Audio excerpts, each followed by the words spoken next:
Hello guys, welcome back to my YouTube channel Mejwani Katta with Manu.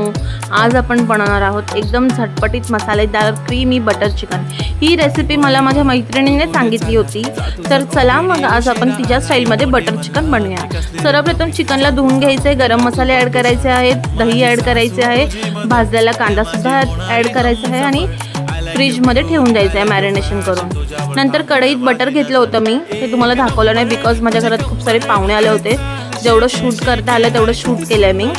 Butter add केलं आहे, त्यात थोडं ऑइल ॲड करायचं, जे मॅरिनेशन केलेलं चिकन होतं आपलं ते सुद्धा ॲड करायचं ह्याच्यात आणि 20 मिनटं छान शिजवून घ्यायचं चिकनला।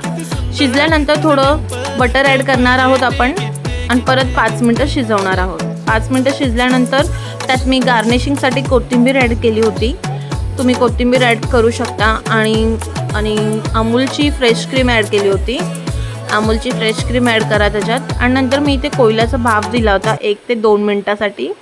तुम्ही छान प्रकारे कोयल्याचा भापसुद्धा देऊ शकता 1 ते 2 मिनटासाठी, बिकॉज ही रेसिपी माझ्या मैत्रिणीने मला सांगितली आहे। सो तिच्या घरी आम्ही गेलो होतो तेव्हा तिने ही रेसिपी बनवली होती खास आमच्यासाठी। तेव्हा माझ्या हस्बंडला ही रेसिपी खूप आवडली होती, सो म्हणून ही रेसिपी मी आज ट्राय केली आहे। तुम्ही नक्की अशा प्रकारे बनवा।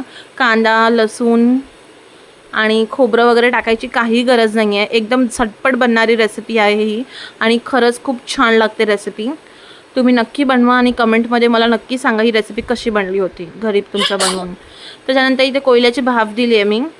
सो अशा प्रकारे आपली रेसिपी रेडी झाली। नवीन रेसिपीसाठी माझ्या यूट्यूब चॅनल सबस्क्राईब करा, लाईक करा, शेअर करा। Thank you for watching guys.